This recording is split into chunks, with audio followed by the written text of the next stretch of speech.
eegane galee waggaa 5 ga'ee jira. Yeroo duraatiif kanuma biyya keessaa horii see bakka wal horsiisaa gabbisaa ture. Yeroo ammaan tana ammoo waggaa 2 dura waggaa 2 eegantaan gabbisee booda kan diqaalooman kana filadhee kan diqaaloomanii fi kan duraanii kana wal moggaa qabee yeroo laalu kan diqaalooman kana bu'aa guddaa qaban. Na garaagarummaan isaanii gatii irratti illee baay'ee garaagarummaa qabanii nyaata saalaan fudhatanii magaalaa irratti illee yeroo dhaleessu foon guddaa baay'ee saalaan fudhatu goman booda ija afur nyaata. Ammaan tana magaalaa qophaa'anii jiru. Garummaan gatii isaanii 70 irraa hanga 100 garaagarummaan isaanii.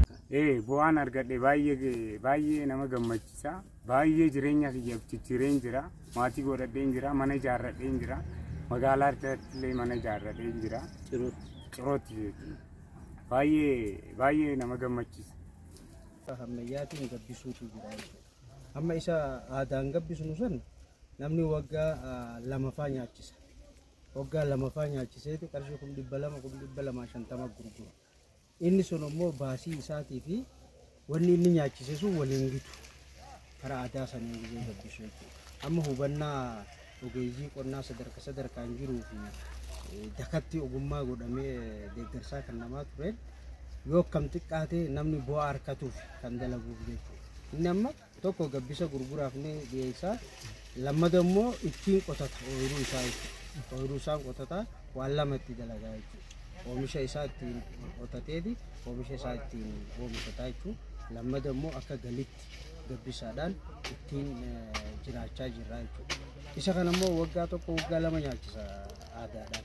Gama ammayyaatiin immoo yeroo deebine ji'a 3-4 ni nyaachisa magaalaa baasaa 250 gurguramaa jechuudha. Yeroo ammaa sangaan beekamaadhaan hanga 370 gurguramee jira. Akka godina kanatti jechuudha. Biratti ammoo olaanaan 270tti gurguramaa jira jechuudha. Fakkeenyaaf asuma magaalaa Ciroo kanatti baatii akka dura 270tti gurguramee kan jirutu jira.